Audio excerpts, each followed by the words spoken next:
Gloria a Dios, gloria a Dios. Dios es bueno, hermanos. Dios les bendiga. Me da mucho gusto verlos este día, domingo 31 de mayo, ya el último domingo de este mes. Le voy a pedir, si es tan amable, que abra las Escrituras el día de hoy conmigo. Ya sabemos en qué libro hay que abrirlo. Y pues los que han llevado bien el hilo de la serie saben que estamos también en el capítulo 8 de Romanos.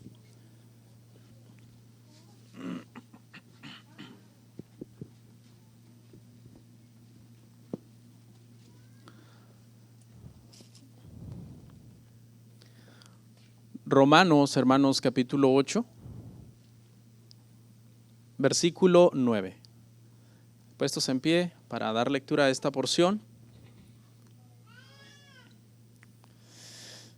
Dice la palabra del Señor de la siguiente manera: Mas vosotros no vivís según la carne, sino según el Espíritu, si es que el Espíritu de Dios mora en vosotros. Y si alguno no tiene el Espíritu de Cristo, no es de él. Pero si Cristo está en vosotros, el cuerpo en verdad está muerto a causa del pecado, mas el Espíritu vive a causa de la justicia. Y si el Espíritu de aquel que levantó de los muertos a Jesús mora en vosotros, el que levantó de los muertos a Cristo Jesús vivificará también vuestros cuerpos mortales por su Espíritu que mora en vosotros. Así que, hermanos, deudores somos, no a la carne, para que vivamos conforme a la carne. Porque si vivís conforme a la carne, moriréis. Mas si por el Espíritu hacéis morir las obras de la carne, viviréis. Porque todos los que son guiados por el Espíritu de Dios, estos son hijos de Dios. Pues no habéis recibido el espíritu de esclavitud para estar otra vez en temor, sino que habéis recibido el espíritu de adopción, por el cual clamamos, Abba, Padre. El Espíritu mismo da testimonio a nuestro espíritu de que somos hijos de Dios. Vamos a orar. Padre, gracias te doy. Qué gran privilegio el que me concedes de poder predicar esta mañana en tu casa, de poder, Señor, estar delante de tus hijos e hijas, listo para exponerles las Escrituras. Te damos gracias porque tú tienes control de todo. Eres nuestro guardador, eres nuestro proveedor, eres nuestra paz, eres nuestra salud, eres nuestra vida, eres el camino, eres la verdad. Te pedimos que se haga tu voluntad y no la nuestra. Damos la gloria debida a tu nombre y encomendamos este tiempo en tus manos. En Cristo Jesús, amén. Y amén. Pueden sentarse, hermanos.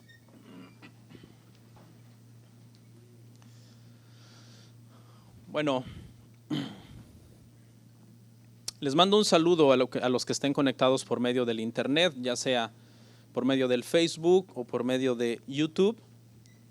Les mando un abrazo, esperando que el Señor los tenga con bien y pues verdad que el Señor los bendiga y pronto algunos puedan reincorporarse a nuestras reuniones para seguir adelante, hermanos, con los planes y propósitos del Señor, amén. Este 2020, sin lugar a dudas, yo creo que muchos de nosotros comenzamos el mes de enero con muchos planes.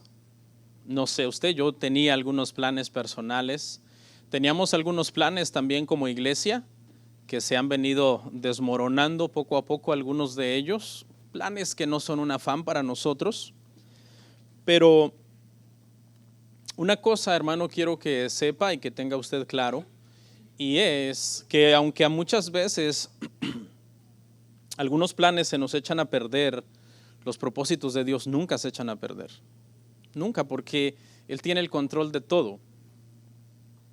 Dios no hace un plan y después está frustrado porque no lo pudo llevar a cabo. Eso nos pasa a nosotros, porque somos humanos, somos falibles, no conocemos el futuro, no tenemos el poder para cambiar las cosas o las circunstancias que nos rodean, pero a Dios no le pasa eso. Por lo tanto, hermanos, si estamos en los propósitos de Dios, estamos bien. Pastor, pero es que hay cosas que se me frustraron. No importa, porque el Señor sabe lo que es mejor para nosotros. Amén. Quería compartir eso antes de entrar a nuestro tema el día de hoy. La semana pasada iniciamos Romanos 8, un tema maravilloso, lleno de esperanza, en el cual estuvimos hablando de que no hay condenación para el creyente. Es algo que la verdad llenó mi corazón mientras preparé ese sermón, también mientras lo di, porque el hecho que no hay condenación está basada esta promesa en una verdad simple, pero es una verdad muy poderosa, y la verdad es que no hay condenación para los que están en Cristo Jesús. Es decir, aquellos que hemos nacido de nuevo y que por la regeneración del Espíritu Santo hemos ido avanzando en nuestra santificación, en nuestro temor de Dios. Romanos es la epístola de las reformas, como ya hemos repetido antes, y mi oración es que estos estudios nos lleven a nosotros, hermano, primeramente de forma personal, a otro nivel como cristianos, pero también si nos lleva a otro nivel como iglesia, pues qué bueno sería, ¿verdad? Que seamos una iglesia más bíblica, más sana, más entendida en lo que es la voluntad del Señor. Y pues esa es mi oración. Mientras estamos exponiendo las escrituras en este libro, hermano, de Romanos, que seamos transformados por la palabra. Recordemos que la Biblia no es como cualquier otro libro. La Biblia es la palabra de Dios. Dijo el Señor Jesucristo: las palabras que yo os hablo son espíritu y son vida. O sea, la palabra de Dios contiene el poder para transformarnos a nosotros. Ningún otro libro puede hacer eso. Bien, podríamos titular nuestro tema el día de hoy: Viviendo según el Espíritu, de estos 8 versículos que leímos. La línea de pensamiento de este tema acabó en los últimos versículos del tema pasado, cuando el apóstol Pablo estaba haciendo un balance entre los que están en la carne y los que están en el Espíritu. Así terminó nuestro tema la semana pasada, haciendo un balance, diciendo el apóstol Pablo: los que están en la carne piensan en las cosas de la carne, pero los que están en el Espíritu piensan en las cosas del Espíritu. De aquí en adelante el apóstol Pablo se olvida un poco de los que están en la carne, que dijimos que son incrédulos, se olvida un poco de ellos, y por los siguientes 8 versículos comienza a describir entonces cómo es la vida de una persona que vive según el Espíritu, de una persona que está en el Espíritu. Y eso es lo que vamos a ver ahora. Vamos a ir al verso 9. Romanos 8:9. Vamos a retomar ahí. Dice: mas vosotros no vivís según la carne, sino según el Espíritu, si es que el Espíritu de Dios mora en vosotros. Y si alguno no tiene el Espíritu de Cristo, no es de él. Dijimos que este capítulo de Romanos 8, hermano, es un capítulo donde Pablo habla mucho del Espíritu Santo. Y la importancia del Espíritu Santo para nosotros como cristianos es trascendental, por la razón de que para nosotros el Espíritu Santo es Dios. El Espíritu Santo es parte de la Trinidad, con el Padre, con el Hijo, con el Espíritu Santo. Y el Espíritu Santo es una persona. No es una fuerza, no es una influencia, no es un mero poder, sino que es una persona. En la Biblia vemos que tiene todas las características de una persona. Es el capítulo del Espíritu Santo porque mientras del capítulo 1 al capítulo 7 solamente se mencionó una vez el Espíritu Santo, ahora en este capítulo se menciona más o menos 20 veces. Y es tan importante el Espíritu Santo para nosotros como creyentes que hacíamos la analogía que el Espíritu Santo tiene la misma importancia al creyente que la importancia que tiene Dios el Creador al mundo físico. Dios el Creador del mundo físico es el que sostiene el mundo físico. Del mismo modo, el Espíritu Santo a los creyentes es quien nos sostiene.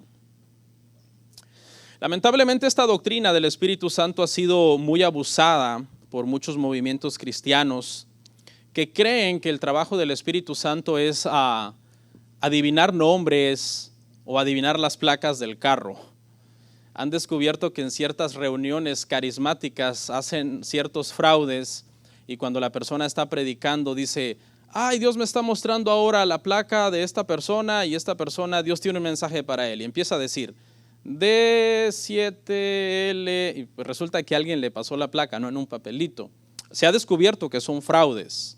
Pasan por los parqueos viendo las placas. Pero ese no es el trabajo del Espíritu Santo. El verdadero Espíritu Santo tiene el trabajo, hermanos, de llevarnos a la palabra. De llevarnos a la palabra de Dios. Un verdadero cristiano, hermanos, que vive según el Espíritu, ama la palabra de Dios. Y me gustaría que usted se analice, se examine a usted mismo si usted ama la palabra de Dios. Oh, sí la amo porque me sirve para cuando no tengo sueño. La leo y me duerme. Amo la Biblia. O la amo porque la uso de calza de un mueble y me lo niveló. Como la Biblia es gruesa. Pero el Espíritu Santo, hermanos, su trabajo es ese, llevarnos a las Escrituras, ilumina las Escrituras para nosotros, nos enseña lo que el Señor dice en su palabra, y con todo eso, el trabajo del Espíritu Santo es llevarnos a darle gloria a Cristo. Todo eso redunda en la gloria a Cristo. Ese es el trabajo del Espíritu Santo, sin que eso lo haga menos Dios. Simplemente ese es el orden bajo el cual trabaja la economía de la Trinidad. Dice ahí, no viví según la carne, sino según el Espíritu. ¿Se acuerda cuando Jesús habló con Nicodemo? ¿Qué le dijo Jesús a Nicodemo acerca de la carne? Jesús le dijo a Nicodemo acerca de la carne. En este caso estamos hablando de lo que es carne, materia, carne, tendones, sangre. El Señor Jesucristo le dijo a Nicodemo que la carne humana lo único que genera es más carne. Y como la carne humana es pecaminosa, entonces lo único que genera es más carne pecaminosa. Y le enseñó, le dijo, si tú quieres ser salvo, te va a ser necesario nacer de nuevo del Espíritu. Nacer de nuevo del Espíritu. Y ahí es donde aplica a nosotros los cristianos. Porque nosotros los cristianos que hemos nacido de nuevo por el Espíritu Santo, por la palabra, entonces ya no andamos según la carne, sino que ahora estamos en el Espíritu. Y dice, y el Espíritu Santo ahora mora en vosotros. La palabra griega para morar es oikeo y se refiere a encontrarse en un hogar propio, no un hogar donde tú estás de invitado. No sé si usted alguna vez ha estado de invitado en un lugar pasando una semana o unos días y es incómodo, no es tu casa, hasta le tienes desconfianza al baño cuando te vas a bañar porque es natural, ¿no? Me baño con chanclas, decimos en mi país. Y te sientes ajeno, te sientes extraño porque no es tu hogar. El Espíritu Santo no mora en el nacido de nuevo como siendo extraño. El Espíritu Santo mora en el nacido de nuevo como siendo dueño, Señor, propietario absoluto y legal de ese cuerpo. No sé si entendimos esa parte. Porque hay gente que no entiende esto y no, el Espíritu Santo a veces se me mete, a veces se me sale, a veces se va por allá, a veces lo invito que venga, a veces le digo que se vaya, cuando peco, cuando contristo al Señor. Eso no es así. Si eso pasa de que tú crees que entra y sale, lo más probable es que no eres cristiano.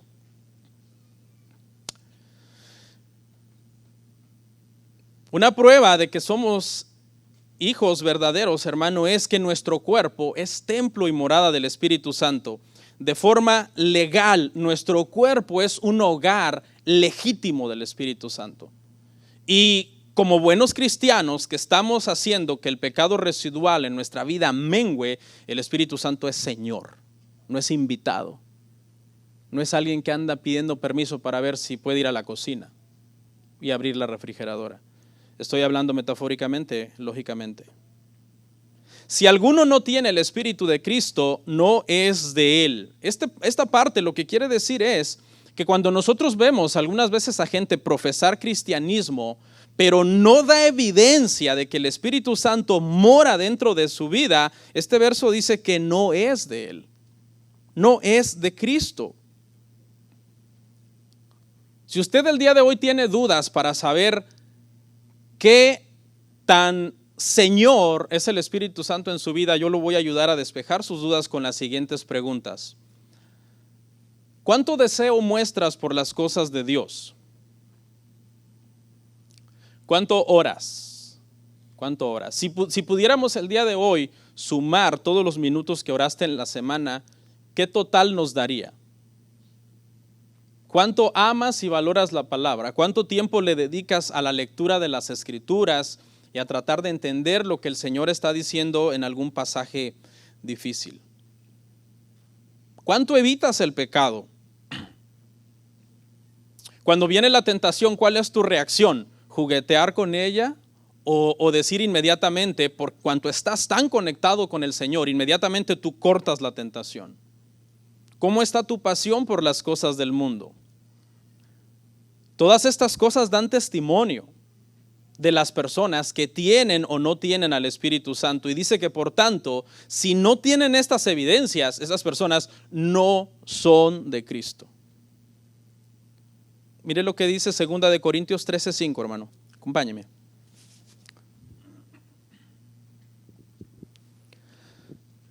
Examinaos a vosotros mismos si estáis en la fe. Probaos vosotros mismos. Qué hermoso verso. O no os conocéis a vosotros mismos, que Jesucristo está en vosotros, a menos que estéis reprobados. Señor, nos mandan a examinarnos, nos manda a analizarnos.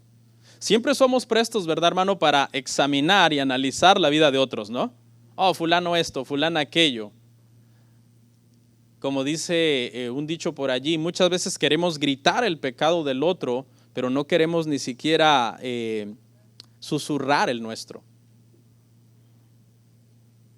Examínese, sea sincero. Una de las razones, hermanos, por las que los pastores les exigimos mucho a los miembros de una iglesia es porque lo único que les estamos exigiendo es lo que Dios les exige. Los pastores que a veces hablamos mucho contra el pecado, hablamos de santificación, hablamos mucho de la Biblia, no somos muy populares y nos hacemos de muchos enemigos porque aplicamos disciplina bíblica en la iglesia, señalamos el pecado y entonces nos comenzamos con el paso del tiempo a ganar un montón de personas que simplemente ya no eres santo de su devoción. Y no porque uno sea perfecto, porque filosóficamente se han acuñado tantas frases que la gente dice, que me juzgue el que sea perfecto. Eso es una filosofía errónea.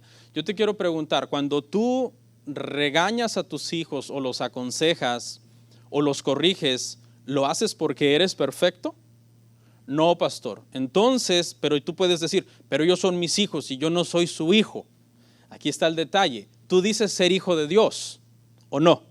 Y el que te demanda que des frutos dignos de arrepentimiento es Dios. El pastor es solo un vocero. El pastor es solo un heraldo. Un heraldo en los tiempos de Pablo era una persona que llevaba el mensaje de un rey a un lugar. Y cuando el heraldo llegaba a ese lugar, el pueblo lo rodeaba y comenzaban a escuchar con atención lo que el heraldo decía, porque el rey lo había mandado. Pero una vez que el rey llegaba, se le quitaba la atención al heraldo y se le prestaba toda la atención al rey. Nosotros los pastores solamente somos, hermano, los cocineros de este mensaje, los cocineros, pero en sí los ingredientes y la receta es del Señor. Y si uno es fiel a los ingredientes y a la receta, ni modo, te viene tu platito de sopa, que es el sermón del domingo, y es algo que Dios te está demandando. Pastor, pero que Dios me lo demande, no usted.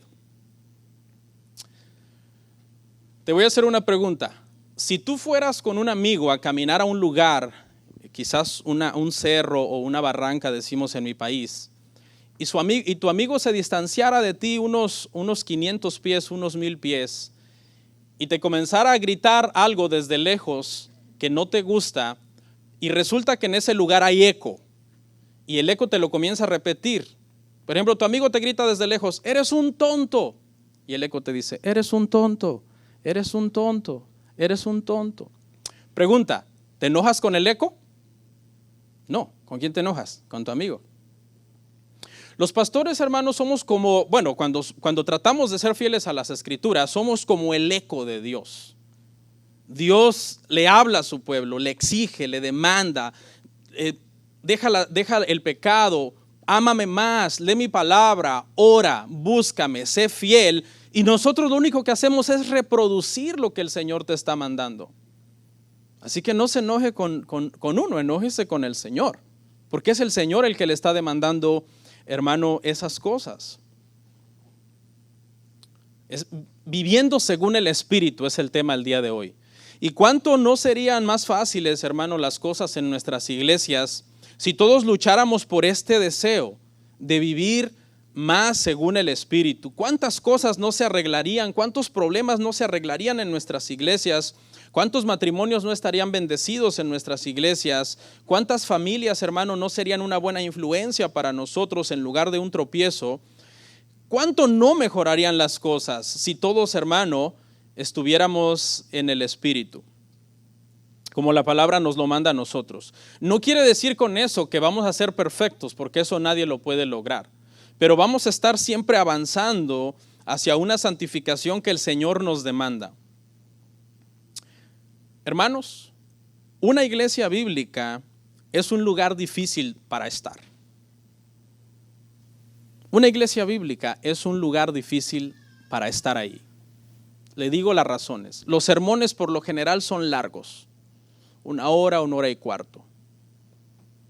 Si te aburre la palabra, si eres una persona que pasó anoche dándole rienda suelta a pasiones como desvelarte, perdiendo tiempo, etcétera, una iglesia bíblica puede resultar bastante pesada. Se habla mucho contra el pecado. Algunas veces en una iglesia bíblica puedes sentir como que están invadiendo tu privacidad, porque te preguntan si ya leíste la Biblia, si estás orando, que cómo está tu matrimonio, que cómo están los hijos, te preguntan por tu santificación. Entonces, si tu deseo, escuche, si tú no tienes un anhelo profundo por vivir según el Espíritu y por crecer espiritualmente, una iglesia bíblica no es un buen lugar. Porque te va a resultar incómoda, te va a resultar una especie de piedrita en el zapato, que el domingo en lugar de salir bendecido vas a salir un poco como molesto, como incómodo. ¿Por qué? Porque se te está enseñando la Biblia, se te está haciendo énfasis en la Biblia y resulta que a ti te interesa todo menos la Biblia.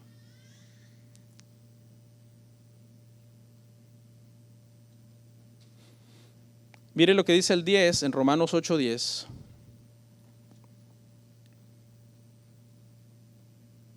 Pero si Cristo está en vosotros, el cuerpo en verdad está muerto a causa del pecado, mas el espíritu vive a causa de la justicia. Lo que el apóstol Pablo hace aquí es hacer un balance entre, número uno, el cuerpo que está muerto, por el sentido de que hay pecado residual en el cuerpo todavía, en nuestros miembros mortales, y el espíritu que vive a causa de la justicia, pero no a causa de la justicia propia, sino a causa de la justicia impartida por nuestra fe en Cristo. Hubo una justicia que se nos fue impartida a nosotros. Mientras que nuestro cuerpo entonces tiende hacia las pasiones de la carne, que son pensamientos, que son cosas, deseos malsanos, el espíritu dentro de nosotros, por la justicia impartida de Dios, anhela a Dios. Y hay entonces una tensión. Este verso habla de esa tensión. ¿Se acuerda que ya la mencionamos en un tema pasado? Hay una tensión entonces entre pecado, tentación y santificación, estar en el Espíritu, agradar a Dios. El deber del cristiano es avanzar en santificación. En esa tensión, lo que debe de ir ganando es la santificación, el temor de Dios, el vivir en el Espíritu. Verso 11. Romanos 8:11. Y si el Espíritu de aquel que levantó de los muertos a Jesús mora en vosotros, el que levantó de los muertos a Cristo Jesús, vivificará también vuestros cuerpos mortales, por su Espíritu que mora en vosotros. El que levantó de los muertos a Cristo Jesús, hermanos, es el Espíritu Santo. El trabajo que el Espíritu Santo hizo, hermanos, en Cristo, es un trabajo también parecido que hace en el cristiano. Parecido en varios sentidos, por enumerar unos. El Espíritu Santo engendró a Jesucristo. El Espíritu Santo engendra al nacido de nuevo. Eso es lo que se llama regeneración, nuevo nacimiento. El Espíritu Santo llenó a Jesús sin medida para toda su vida terrenal, para que todo su ministerio fuera cumplido en esta tierra.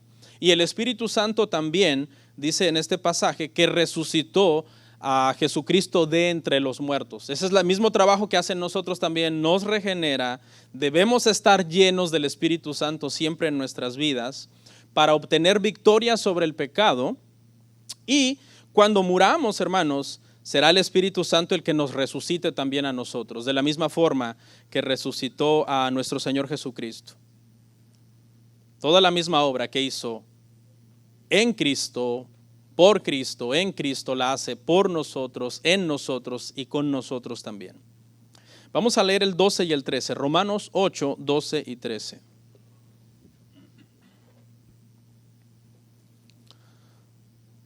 Así que, hermanos, deudores somos no a la carne, para que vivamos conforme a la carne. Porque si vivís conforme a la carne, moriréis. Mas si por el Espíritu hacéis morir las obras de la carne, viviréis. Estos dos versos, así en términos generales, hermano, hablan de una cosa, y es el deber que tiene el cristiano nacido de nuevo de ir eliminando poco a poco el pecado residual de su vida. ¿Se acuerda que el pecado residual es una ley? O sea, es imposible cortarlo de tajo. Nadie mientras esté en el cuerpo puede decir, yo acabé con el pecado residual de forma total. No hay más pecado en mi vida. No podemos hacer eso. Eliminarlo al 100% no podemos. Pero sí, esta porción nos habla de ir eliminando poco a poco, de que ese 100% de pecado vaya disminuyendo. Mientras nosotros avanzamos en carácter, en madurez, en oración, en entendimiento de las Escrituras, en cómo el Señor ha ido moldeando nuestra vida para dejar quizás un temperamento airoso, un temperamento de orgullo, un temperamento de soberbia, que no nos gusta recibir corrección de nadie. O sea, en ese proceso, el Señor espera en estos versos, ahora lo voy a explicar, que nosotros vayamos eliminando el pecado residual de nuestra vida paulatinamente.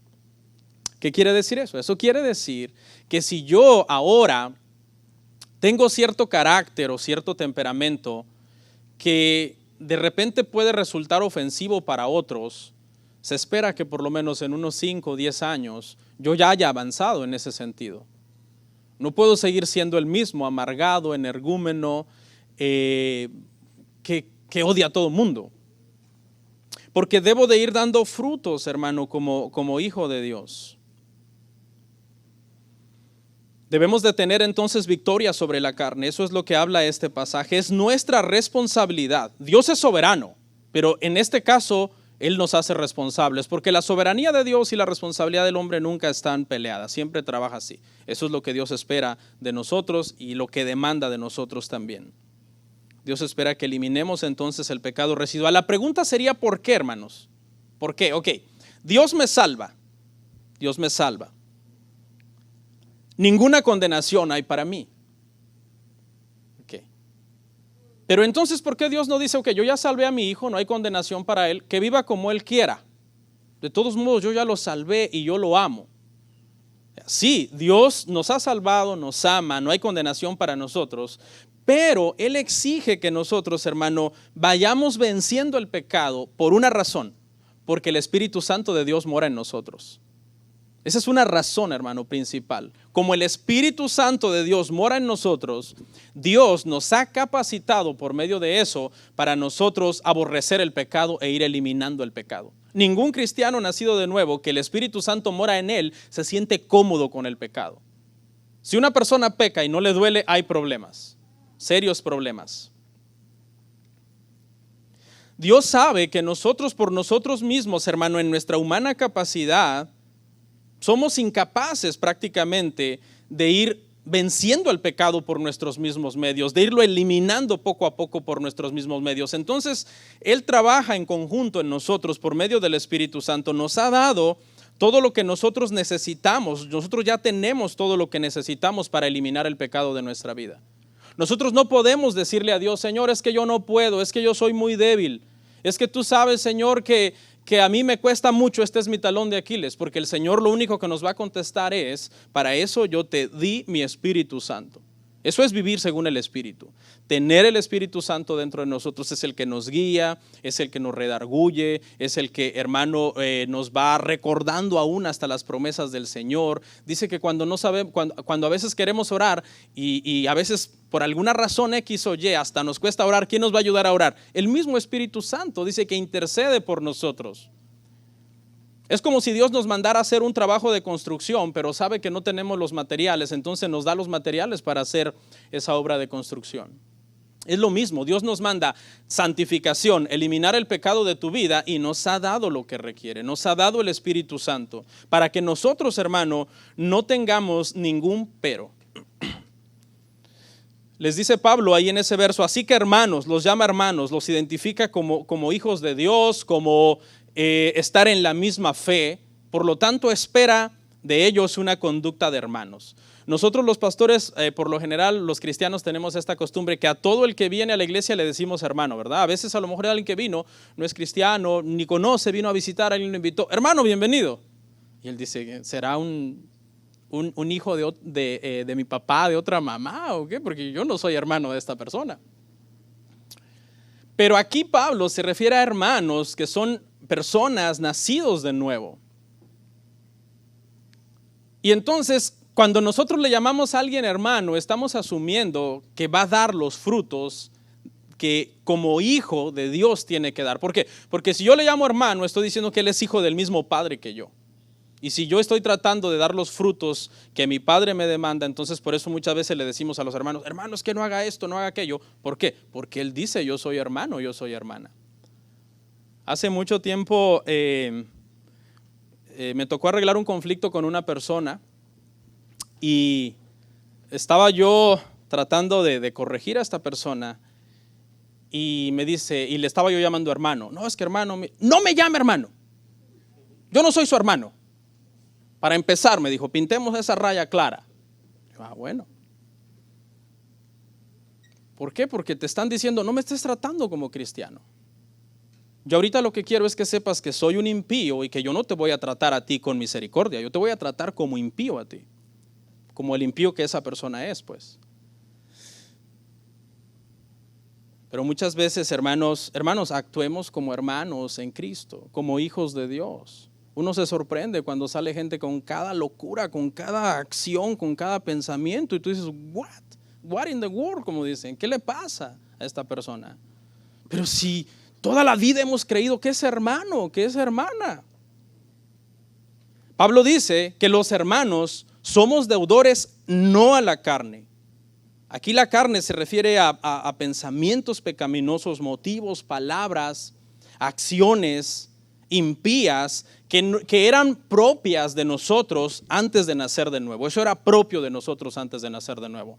Ahora, cuando ya somos regenerados por el Espíritu, de vez en cuando a veces queremos actuar así.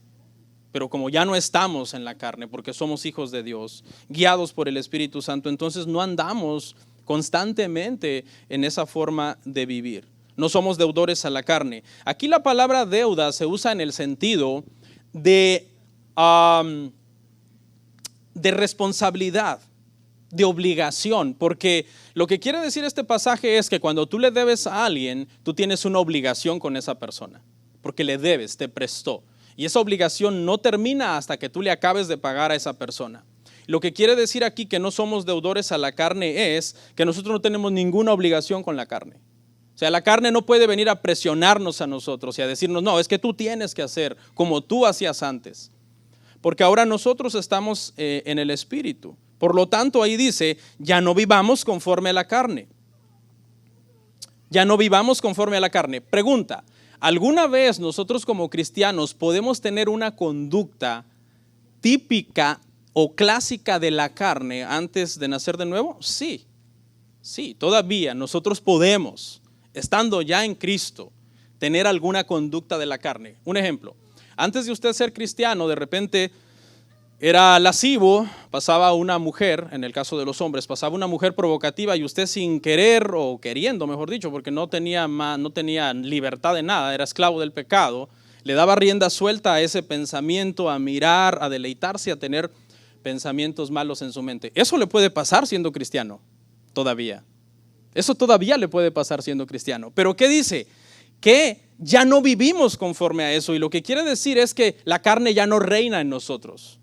No reine pues en vuestros miembros el pecado, dijo el apóstol Pablo. Solamente entendemos que sobrevive de una forma débil, pero en realidad nosotros los creyentes, los que estamos en el Espíritu, tenemos victoria sobre la carne.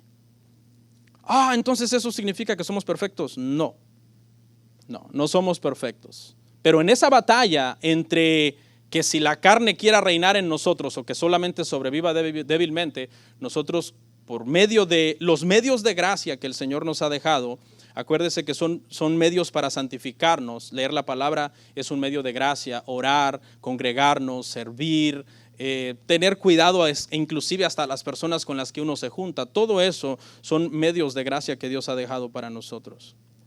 Porque si vivís conforme a la carne, moriréis. Esto no quiere decir que una persona, un pecado, un cristiano que en un momento determinado peca, ya se murió y se va al infierno.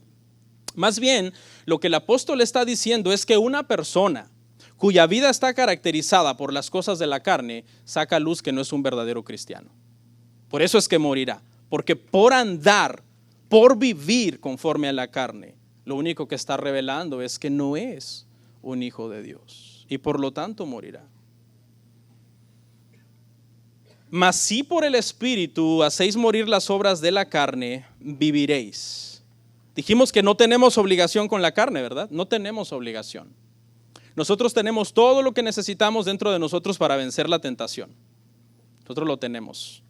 Espíritu Santo está en nosotros, usted está en el Espíritu, por lo tanto usted ora, usted lee la palabra, usted ama las cosas de Dios, porque por eso usted se llama cristiano.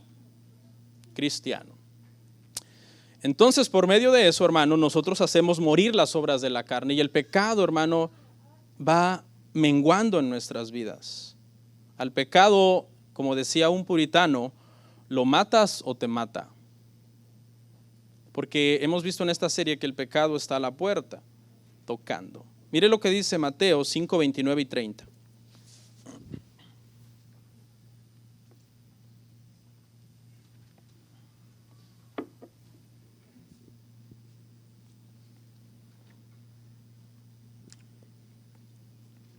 Por tanto, si tu ojo derecho te es ocasión de caer, sácalo y échalo de ti, pues mejor te es que se pierda uno de tus miembros y no que todo tu cuerpo sea echado al infierno.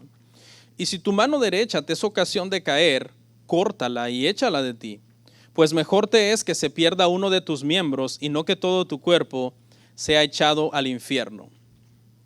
Sabemos que no es literal. Dice la historia de la iglesia cristiana, hermanos, cuando uno estudia la historia de la iglesia, que en los primeros siglos algunos cristianos lo entendieron literal y lo hicieron.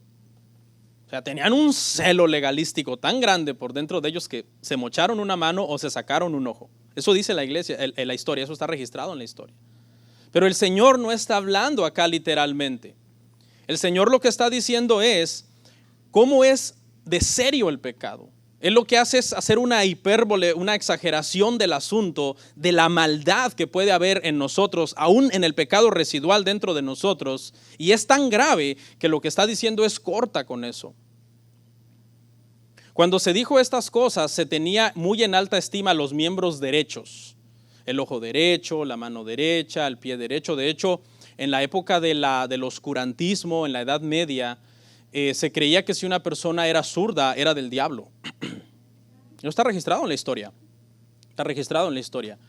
Y cuando un niño era zurdo, que es natural que un niño sea zurdo, porque pues así Dios lo diseñó biológicamente, de hecho Dios lo hizo zurdo, se les castigaba, se les discriminaba, se les amarraba la mano zurda para que no pudieran hacer nada con ella y los obligaban a comer con la mano derecha, a hacer todo con la mano derecha, porque se tenía ese entendimiento que lo que era derecho, lo que era diestro era bueno, era piadoso, pero ese no es. Jesús, al decir esto, al mencionar el ojo derecho y la mano derecha, no está confirmando esas sospechas de esas personas, sino que al él saber que lo derecho era considerado lo mejor del cuerpo, lo que está diciendo es, si te toca renunciar a algo que tú consideras lo mejor en ti, en tu carne, para tus deseos, y es lo mejor lo que tienes que desechar, hazlo, por agradar a Dios, por hacer la voluntad de Dios. Ese es el mensaje detrás de este versículo. Pero esta gente, hermano, lo hacía por aparentar piedad, ¿no? Porque llegaban, digamos, a algún lugar pues con su mano, sin su mano derecha, y alguien le decía, ¿y qué le pasó en la mano? No, pues mire, Mateo 5:29 dice que si te es ocasión de pecar, córtala, y pues como yo soy muy cristiano me la corté. El problema es que el pecado en sí no estaba, hermanos, en el miembro físico, en la mano, sino ¿dónde? ¿De dónde salen todos los adulterios, los homicidios, los malos pensamientos? Del corazón. Y si se arranca el corazón, se muere. Entonces, ese es el mensaje aquí. Hay mucha gente que por aparentar, hermanos, piedad, comienzan a luchar por aparentar ante los demás una santidad que realmente no tienen. Eso hacía esta gente, cortándose la mano, sacándose el ojo. Porque quiero que sepa, hermanos, que a veces la reputación de piedad puede resultar un poco placentera para la carne. Escuche, la reputación de piedad. La reputación de piedad es que alguien te tenga como un buen cristiano, que alguien te tenga como una persona que nunca falta a la iglesia, o como una persona que tiene años sirviendo a Dios, o como una persona que tiene muchos dones. Tenga cuidado, está muy bien hacer todo eso, pero tengamos mucho cuidado que no se vuelva, hermano, un hacer esas cosas por cuidar solamente una reputación delante de las personas. Quizás alguna vez has oído que alguien dijo, ay, me gusta su matrimonio es un ejemplo para mí. Y tú ya comienzas a hacer las cosas tratando de que tu matrimonio sea mejor, mejor y mejor, porque te gustó ese elogio. No, vivir en el Espíritu no tiene nada que ver con aparentar delante de las personas. El que vive en el Espíritu es cristiano con gente, sin gente, en la ciudad, en el campo, donde sea. O sea, hay mucha gente, hermano, que profesa piedad por amor propio, pero no por amor a Dios. Piensa en esto, si el mundo quedara vacío ahora mismo, todo mundo se extinguiera y solamente quedara usted como habitante del planeta Tierra, usted seguiría orando, leyendo la Biblia, siendo un buen cristiano, diciendo tengo que ser recto, tengo que ser íntegro, porque lo estoy haciendo para Dios. Y los que se extinguieron fueron los seres humanos, no Dios. Piensa en eso.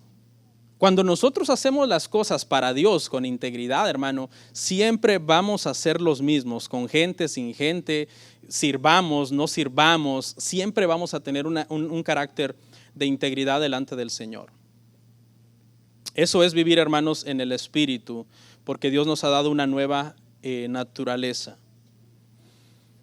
Tenemos al Espíritu Santo. Los incrédulos tienen esta gran desventaja. Ellos no pueden hacer, dice, nada que agrade a Dios, vimos en el tema pasado. Nada que venga de la carne, dice, le agrada a Dios. ¿Por qué? Tienen una desventaja muy grande los incrédulos, no tienen al Espíritu Santo. Nosotros tenemos una gran ventaja, nosotros tenemos al Espíritu Santo. Pero si tú como creyente vives tu vida haciendo lo que quieres sin ser guiado por el Espíritu Santo, estás igual que los incrédulos. Igual de desvalido, igual de desprotegido, porque aunque tienes el Espíritu Santo en ti, lo contristas, no lo obedeces, no haces lo que es agradable a Dios. Lo poco que haces lo haces para agradar a los demás, para profesar una falsa piedad delante de los demás. ¿Sabe cuándo se debe de cuidar más, hermanos, su vida espiritual? Esto es una ley, yo lo he comprobado en mí como persona. Uno se debe de cuidar más, hermano, espiritualmente, cuando todo va bien. Cuando todo va bien, después de una victoria en algún asunto, después de un éxito en algún asunto, ya sea económico, ministerial, ahí es cuando más la persona se tiene que cuidar. Ahí es donde las personas se descuidan y el enemigo está esperando ese descuido para lanzar su tentación. Después de una gran victoria en la iglesia, en un servicio glorioso, a lo mejor el día que mejor te usó el Señor, o que más te gozaste en la iglesia, te vas a recostar a la cama, jalas el teléfono o la tablet o prendes la computadora y sale algo inapropiado ahí. Y tú te sientes muy bien y muy fuerte. Yo estoy muy bien, estoy en victoria. Y esa es tu debilidad. Ese es el talón de Aquiles por el cual el enemigo va a atacar. Es tremendo, hermanos. Recién convertido, como todo mundo recién convertido, estaba luchando con los pecados que uno practicaba antes de nacer de nuevo, y muchas veces comprobé esto que le estoy diciendo. Y en el paso del tiempo, en mi madurez como cristiano, tuve que ir por el Espíritu dando esos frutos de ir debilitando ese pecado y venciendo ese pecado y teniendo victoria sobre la carne. Un cristiano que no experimenta victoria sobre los pecados que practicaba antes de nacer de nuevo, podemos poner seriamente en tela de juicio que el Espíritu Santo esté de él. Por eso hay un verso, el verso anterior que dice, si el Espíritu de Cristo mora en él, si está en él, se espera una cierta evidencia de la persona. Así que esté lleno del Espíritu Santo, hermano. Pero no me refiero a una experiencia mística, hermano, o que un día nos vaya a hacer aquí un desorden y me toca mandar a unos servidores a sacarlo. No.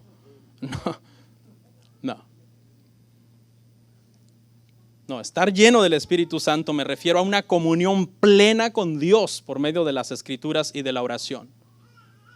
Le voy a dar un consejo gratis a los matrimonios, gratis. ¿Quieres que tu matrimonio mejore? Hombre, toma a tu mujer todos los días mínimo unos 15, 20 minutos de la mano, llévatela a un lugar, enciérrense y oren. Oren. Ya verán cómo su matrimonio, hermano, será muy diferente, muy, muy diferente. Hay matrimonios que están en crisis, en desgracia. ¿Por qué será? ¿Por qué será? Porque no estás viviendo en el Espíritu como Dios te lo manda. Verso 14, Romanos 8:14. Porque todos los que son guiados por el Espíritu de Dios, estos son hijos de Dios. Aquí hay una característica, hermano, del que vive según el Espíritu. Quiero que tomemos en cuenta esta característica. El que vive según el Espíritu es guiado por el Espíritu de Dios. Es guiado por el Espíritu Santo. Esta es una marca de un hijo de Dios que tiene al Espíritu Santo. Este verso, hermanos, habla de cómo la mano de Dios ha tomado nuestra mano y ahora nosotros caminamos con Él bajo su guía. Esta guía no es perfecta, no porque Dios no sea perfecto, sino porque nosotros todavía no hemos sido perfeccionados. Entonces, esta guía algunas veces es como interrumpida por diferentes situaciones, por negligencia espiritual, por descuidar los medios de gracia. Puedes comenzar a caminar por caminos no agradables del Señor. El Señor te toma la mano cuando tú naces de nuevo y Él te va a guiar, pero esa guía puede ser interrumpida por tu negligencia. El Señor te quiere guiar, te quiere llevar por camino de bien, por camino de paz, quiere santificarte, que crezcas espiritualmente, todas las cosas buenas que Él quiere para ti. Que tengas un matrimonio sano, hijos criados sanamente, no perfectos porque nadie los tiene, pero sí sanos, por lo menos mientras se hacen adultos y después que hagan lo que quieran, ¿ok? Y eso es lo que el Señor quiere, pero tú no oras, tú no lees la Biblia, tú te congregas cuando tú quieres, tú dices, algún día voy a servir al Señor y tienes años diciéndolo, no le sirves, o sea, eres negligente en eso. La imagen es esta, la imagen es como un niño de 1 año y medio que apenas comienza a caminar y entonces él comienza a caminar en una dirección que tú no quieres que vaya y como padre tratas de tomar su mano y de hacerlo volver al camino donde tú quieres que vaya. Pero ¿qué hace el niño? Yo no sé si alguien se acuerda, yo pasé por ahí y te rechazan la mano, le das tu mano y su manita así gorda de ellos te empuja. Él está aferrado a ir para otro lado, donde él quiere ir. Y muchas veces, hermano, hay cristianos que cuando no están cuidando bien su vida espiritual, le están haciendo así a la mano del Señor. El Señor le dice, hijo, por aquí, mira, por ahí no, ten cuidado. ¿Y qué hace el cristiano? No, pues no ora, no lee la Biblia, no busca de Dios.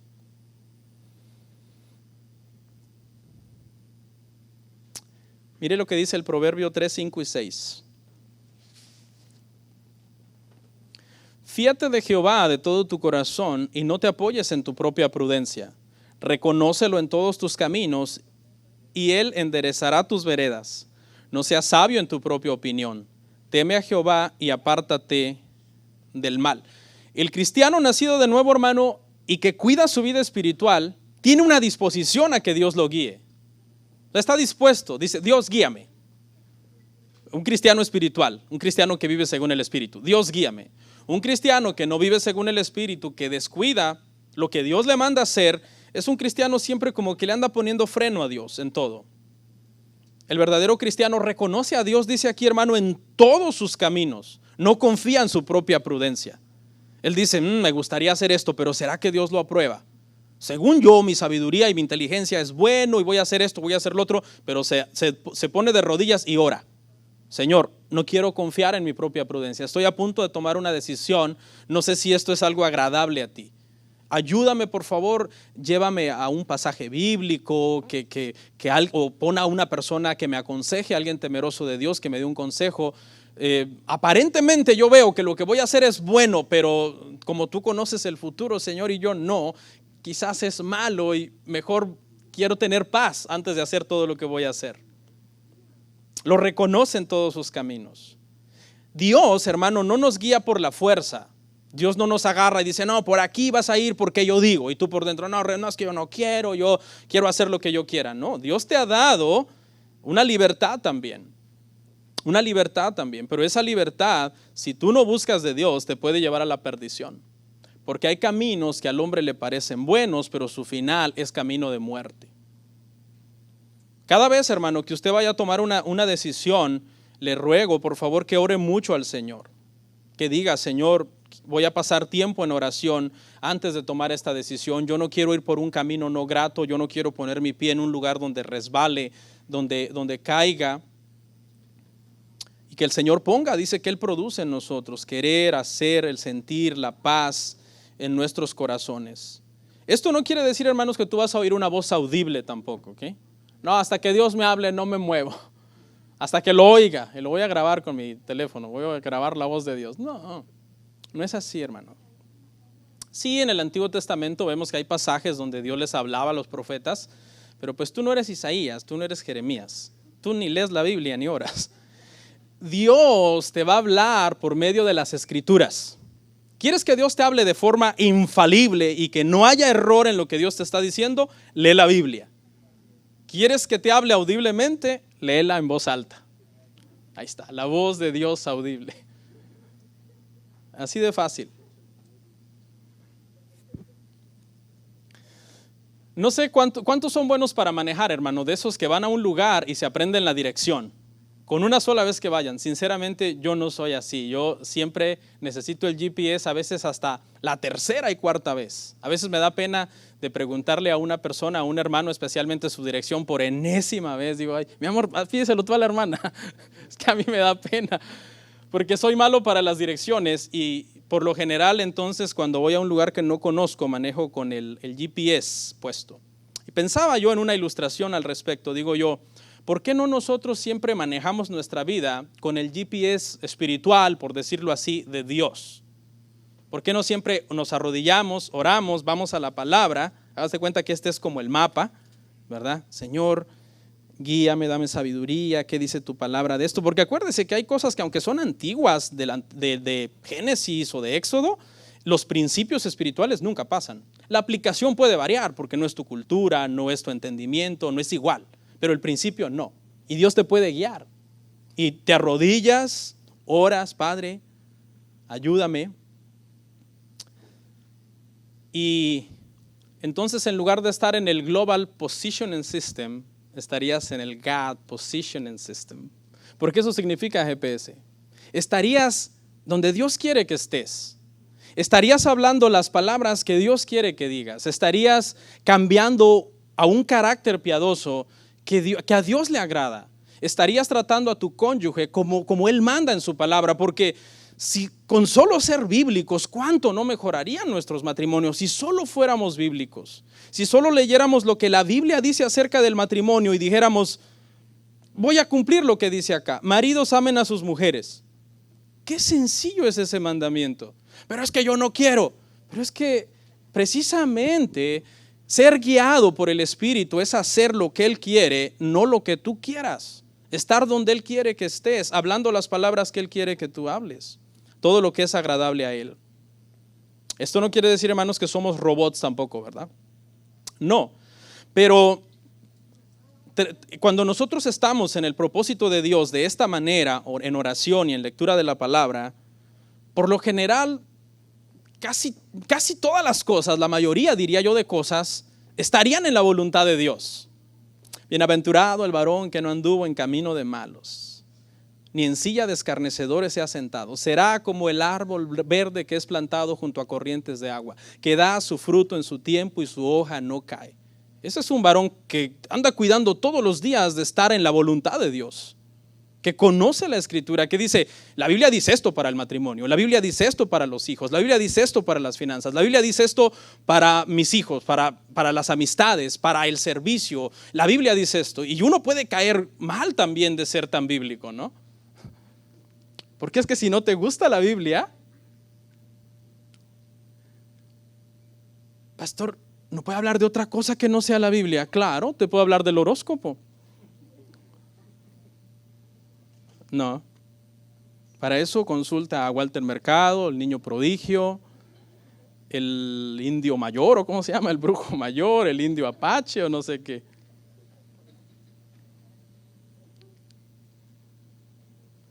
Quiero aclararle por qué la guía de Dios no es perfecta. ¿Se acuerda que le dije hace un momento que la guía de Dios no es perfecta? No porque Él no es perfecto, sino porque nosotros, hermano, ¿cuál es la guía más infalible del Señor para nosotros? Su palabra. ¿Cuánto la lees? Ahí está, el Señor te quiere guiar por su palabra, pero si tú no la lees, entonces por eso la guía es como que a veces estoy en la voluntad de Dios y a veces estoy haciendo lo que se me pegó la gana y a veces estoy como en la voluntad de Dios y a veces estoy haciendo otras cosas que a Dios no le agradan. Ahora tú dices, no, sí la leo, pero la lees solamente como un libro más, no oras, lo que lees no lo obedeces. Lo lees solamente por ritual, decir, ya me la acabé, ya me eché la Biblia. No es así. Es leerla, orar y ahora ponerlo en práctica. Porque es ahí donde el Espíritu Santo te va a comenzar a iluminar. Y es por medio de ese proceso que vamos a poder ser nosotros transformados. ¿Cuántas cosas, hermano, no son claras en la Biblia que no las tenemos que hacer? Hermano, hay cosas en la Biblia que son claras, que Dios dice no las hagas. Y hay gente cristiana que las hace. Y tú dices, pero si es tan claro, dice que no las hagas. Por ejemplo, casarse con un incrédulo. La Biblia es clara. Nadie tendría por qué andar diciendo, pastor, ¿será que me caso con un incrédulo porque he esperado muchos años y no me llega un creyente? No, es mejor estar solo que estar con un incrédulo. Pastor, ¿y si me lo gano para el Señor? Pues eso es una posibilidad, pero eso no significa que sea la voluntad de Dios. Y tú dices, aquí va esta persona otra vez, como dice la canción, a tropezar de nuevo con la misma piedra. Increíble. Es clara la Biblia. La Biblia le dice no. Y la persona ahí va, que saca a luz eso, que esta persona no está en el Espíritu. Esta persona no lee la Biblia, esta persona no ora, esta persona no tiene temor de Dios. Nadie se levanta de orar, de pasar tiempo en la Biblia y sale corriendo a hacer lo que Dios le prohíbe en la Biblia. La Biblia es clara que, por ejemplo, nosotros debemos ser justos, no hacer negocios inmorales. Y hay creyentes que hacen negocios inmorales. Roban,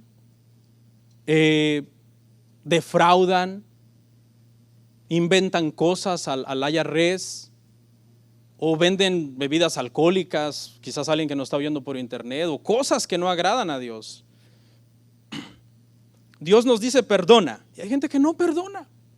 Y tú dices, pero ¿por qué no perdonarás? Si es tan claro, ahí dice la Biblia que perdones. No es que no siento, es que no estás guiado por el Señor. El Señor no te guía. Últimamente a usted qué le importa, ahora tampoco lo perdona a usted. ¿Ya ves? Acuérdense que yo soy el eco. Yo no escribí la Biblia. Enójese con el que escribió la Biblia, el que inspiró la Biblia. Por eso le dije hace un rato, estar en una iglesia bíblica es pesado, hermano. Estar en una iglesia bíblica es pesado. Ya ve, el sermón ya lleva 1 hora. Es pesado estar en una iglesia bíblica. Alguien me mandó preguntarlo otra vez que por qué no traducimos el sermón al inglés y que alguien esté aquí hablando en inglés. Le dije, yo no creo que estén dispuestos a estar 2 horas y media en el culto. No, pero si usted corta su mensaje, yo no estoy cortando nada.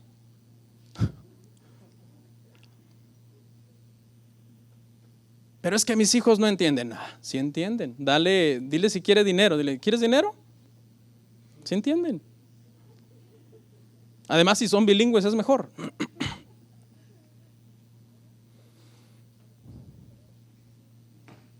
Cuando tenemos nuestro estudio bíblico en casa, a veces veo a algunos de mis hijos que bostezan y les digo, a veces se alarga 30, 35 minutos el estudio y le digo, cuando acabe el estudio, ¿quieren ver tele? ¡Sí! Se les quita el sueño, porque la carne es carne. La carne quiere las cosas de la carne.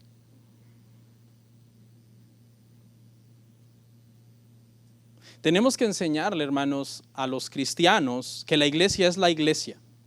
Los servicios de la iglesia no son diseñados para incrédulos. Ese es un error. Una iglesia que diseña los servicios para los incrédulos, que los incrédulos no se aburran, que los incrédulos que vienen se sientan bien, no mencionemos tanto Cristo, digamos solamente alguna otra palabra ahí, mi amor.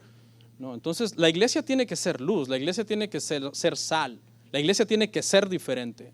Si alguien quiere buena música, luz y sonido, humo y un mensaje, hermano, que no sea bíblico, pues puede ir a oír a César Lozano y luego cuando termine va a una discoteca y obtiene lo que anda buscando. Pero si anda buscando a Dios y viene a una iglesia bíblica, hay que darles a Dios y su palabra. Por eso le digo, hermano, andar en el Espíritu es algo bien importante. Vamos avanzando. 1 Corintios 2, 15 y 16. En cambio, el espiritual juzga todas las cosas, pero él no es juzgado de nadie. Porque ¿quién conoció la mente del Señor? ¿Quién le instruirá? Mas nosotros tenemos la mente de Cristo. Nosotros tenemos la mente de Cristo por una razón, porque obtenemos la mente de Cristo al leer las Escrituras. Eso es lo que habla el contexto aquí. Cuando nosotros leemos más las Escrituras, obtenemos más la mente de Cristo. Y al obtener la mente de Cristo, tenemos más la guianza del Espíritu Santo. Nos guiará por la palabra, dijimos. Romanos 8:15. La mejor guía del Espíritu Santo, hermanos, es por la palabra. Lea la Biblia, hermanos. Perdón que sea tan incisivo, pero resulta que esta es una iglesia cristiana. Pues no habéis recibido el espíritu de esclavitud para estar otra vez en temor, sino que habéis recibido el espíritu de adopción por el cual clamamos, Abba, Padre. Dice que somos libres del espíritu de esclavitud. El espíritu de esclavitud aquí se refiere a que cuando éramos pecadores, estábamos bajo pecado, el pecado lleva castigo de Dios y por eso vivíamos en ese temor. Pero a los cristianos se nos dice, ustedes ya no estén esclavos de ese temor. Ese temor ya no puede obrar en ustedes, no hay condenación, no hay juicio más para ustedes en el sentido de recibir condenación. Mire lo que dice rapidito, 2 de Timoteo 1:7. Porque no nos ha dado Dios espíritu de cobardía, sino de poder, de amor y de dominio propio. ¿Cuál es el contexto? Para no abusar del contexto, el imperio romano está persiguiendo a los cristianos. Timoteo empieza a dudar un poco, Nerón era despiadado y Timoteo empieza a temer un poco. Y cuando él comienza a temer, Pablo le dice, número 1, Dios no te ha dado espíritu de cobardía. Aquí lo que quiere decir es que Pablo le está diciendo a Timoteo, cuando sientas miedo, eso no viene de Dios. Eso no viene de Dios, eso viene de que tú estás dudando en ti, del Señor, de sus promesas, de que Él tiene cuidado de ti. Y le dice, te ha dado 3 cosas. Poder, se refiere a un poder espiritual especial dado por Dios para soportar la prueba y la amenaza ante un peligro. ¿Se acuerda cuando Sansón iba a hacer algo que el Señor le daba una fuerza física sobrenatural? Venía el Espíritu del Señor, dice, y Sansón una vez echó las columnas y la puerta de una ciudad y se la llevó a un monte. Es una fuerza física, pero nosotros los cristianos tenemos acceso a un poder espiritual especial en el momento de la prueba. Por ejemplo, Esteban lo están lanzando unas tremendas piedras, hermano, y él comienza, dice, a decir, veo el cielo abierto, veo al Hijo de Dios sentado a la diestra del Padre. Los apóstoles cuando los azotaron, los castigaron, les dieron unos azotes, hermano, por estar predicando de Cristo. ¿Y qué dijeron? Hemos sido tenidos por dignos de ser castigados por el Señor. Y esto no está en la Biblia, pero la historia dice que Policarpo, alguien que se cree que fue discípulo del apóstol Juan, cuando era anciano, fue llevado a la hoguera y murió cantando himnos. Eso solamente se puede hacer en el poder de Dios. En el poder de Dios. Otra cosa que nos ha dado, dice, es amor. Y aquí el amor es usado como una arma a favor de nosotros para defendernos en el momento de la prueba, porque es un amor que busca el bienestar de los demás, aún poniendo en peligro la vida de uno. Eso fue lo que hizo Cristo en la cruz, buscando el bienestar de nosotros. Ese amor lo sostuvo en la cruz. Dominio propio. Lo contrario de dominio propio es el temor, que es lo que Pablo está diciendo. Dios no nos dio espíritu de cobardía. La cobardía genera caos, desorden, confusión. Por eso en estos días, hermano, de pandemia, el desorden, el caos. Mire también lo que está pasando ahorita con las protestas. Caos.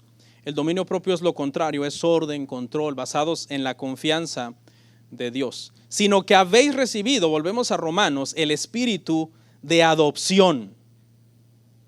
Se utiliza, esto es una figura jurídica de la adopción de la que está hablando Pablo, y se refiere, hermano, a una relación íntima y permanente del creyente con Dios en una relación de padre e hijo, donde ya no hay ningún temor. Dios ve al adoptado como un hijo amado, como un hijo amado. La adopción, por ejemplo, en la Biblia la vemos en Moisés. Moisés fue adoptado, ¿se acuerda? La hija de Faraón dice que lo prohijo. Esther fue adoptada también por Mardoqueo. Mefiboset es una figura de adopción que habla, muchos han utilizado este pasaje para hablar de cómo nosotros por medio de la adopción podemos estar en la mesa del rey, comer a la mesa del rey, aún sin ser hijos biológicos, porque Mefiboset no era hijo biológico de David, pero David le dio todos los privilegios de un hijo. Lea conmigo Efesios 1:5. En amor, habiéndonos predestinado para ser adoptados hijos suyos por medio de Jesucristo, según el puro afecto de su voluntad. La adopción es una doctrina, hermano, que tiene que ver con la salvación y es muy importante. Estaba leyendo a una pareja, fueron a adoptar a un niño a Kazajstán. Una pareja no podían tener hijos, fueron a adoptar a un niño a Kazajstán. Y obviamente esta pareja eran americanos y los rasgos físicos del niño pues eran diferentes, físicamente no se parecían. Y cada vez que una persona venía a preguntarles, le decían, ¿tienes hijos que también son tuyos? O sea, sí entendemos que tienes este hijo, pero ¿tienes también hijos tuyos? Y el hermano dice que él les contestaba molesto, diciéndoles, este es mi hijo, mío, valga el pleonasmo, no es mi hijo. El hecho de que sea adoptado y no se parezca físicamente a mí, no quiere decir que yo no lo veo como un hijo legítimo, propio, mío. Ahora, sabemos que este es un buen padre, esta persona, porque también hay personas que adoptan y son malos padres. Estaba yo leyendo un caso, una pareja adoptaron a un niño y pues cuando era bebé no se le había manifestado todavía que él traía una situación. Cuando el niño ya creció un par de años, se dieron cuenta que el niño tenía autismo y decidieron volverlo a poner en adopción.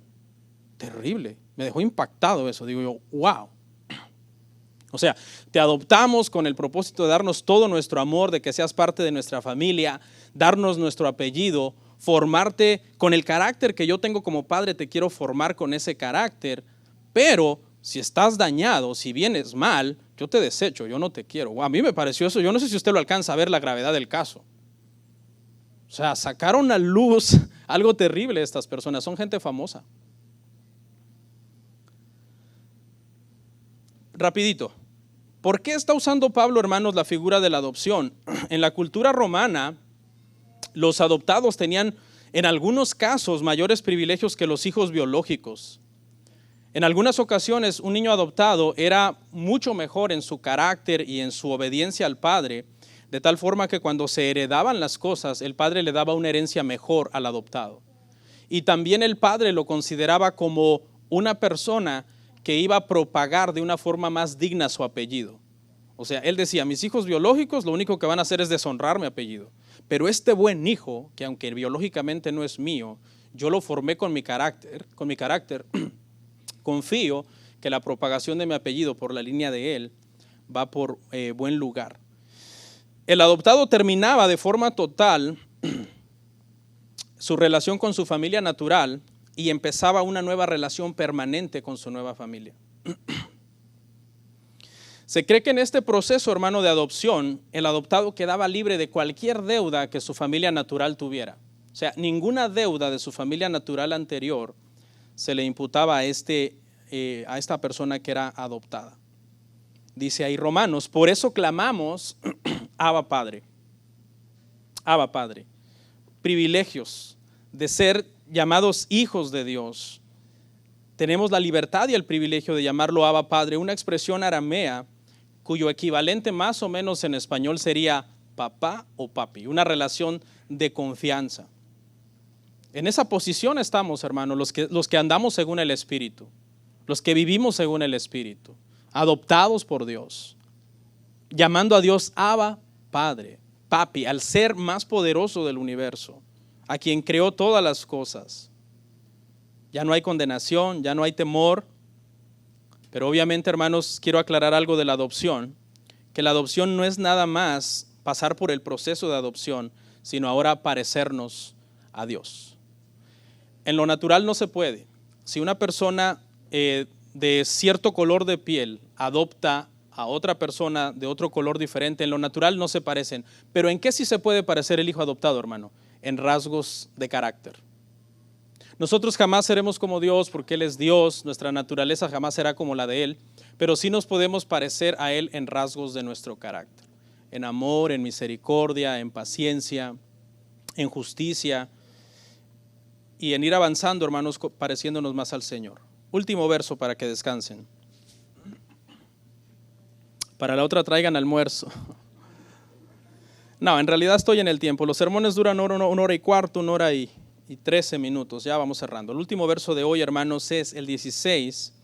Dice, el Espíritu mismo da testimonio a nuestro espíritu de que somos hijos de Dios. En la adopción romana se dice que habían 7 testigos, hermano, que daban fe y legalidad del proceso. Se encargaban de que el adoptado fuera a llegar a una buena familia, se preocupaban por el bienestar de la persona adoptada. Y en el proceso de la regeneración, el testigo de nuestra adopción y de que nosotros, hermanos, estamos llegando a una buena familia, la mejor familia que existe en el mundo, la familia de Dios, es el Espíritu Santo el mismo que da testimonio de esto. Él da testimonio a nuestro espíritu. Y aquí surge una pregunta y con esto voy cerrando. ¿Puede un cristiano dudar de su salvación? Sí puede. A veces en momentos de pecado, de caos, de tragedia, de dolor, de prueba, un cristiano puede dudar de su salvación. De hecho, nosotros a veces dudamos también de la salvación de otro cristiano, porque vemos que sus frutos no son correspondientes, ¿no? Tú le pides los frutos que tiene que dar como cristiano y no los da. No le exigimos frutos extraordinarios. Por ejemplo, exigirle un fruto extraordinario a un cactus sería decirle que dé una manzana. Es imposible. El que está mal no es el cactus, sino el que está pidiendo ese fruto. Pero que un pastor le exija a un cristiano que dé frutos cristianos es lo lógico, es lo normal. ¿Ok? Entonces, ¿a quién tenemos que ir, hermano? Cuando viene a saltarnos esa duda, tenemos que ir al Espíritu Santo. Tenemos que decirle, Espíritu Santo, ¿tú qué opinas de esta duda? Que me está saltando una duda en mi espíritu. Porque dice que el Espíritu Santo da testimonio ¿a quién? A nuestro espíritu. ¿Quién es el que está dudando? El espíritu humano, no el Espíritu Santo. Y es ahí donde el espíritu humano tiene que ir a consultar. Espíritu Santo, ¿tú qué dices de esta duda que me está asaltando en este momento acerca de mi salvación, de mi justificación? Y ahí el Espíritu Santo nos va a guiar a 2 cosas.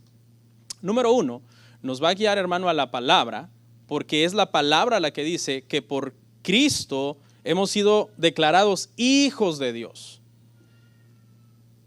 Y para cerrar, 2 consejos. Cuando venga esa duda a saltarlo, ¿seré hijo de Dios? Voltee sobre su hombro y mire la estela que por años ha venido usted dejando. No sé si ha visto esos aviones que pasan por el cielo y dejan una estela de humo. Nosotros los cristianos venimos dejando una estela invisible. Y observe esa estela y vea cuánto usted ha crecido en santificación. Cuánto usted se ha alejado del pecado, cómo usted es mejor cristiano que hace 5 años, cómo usted ahora ama más a Dios y con más entendimiento que hace 10 años. Y son 2 cosas entonces, cuánto amo a Dios y cuánto odio el pecado. Y una vez que usted diga, he crecido en santificación, amo a Dios, aborrezco el pecado, se disipa la duda. El mismo Espíritu Santo le da testimonio al espíritu de usted de que usted es un hijo de Dios. Vamos a orar.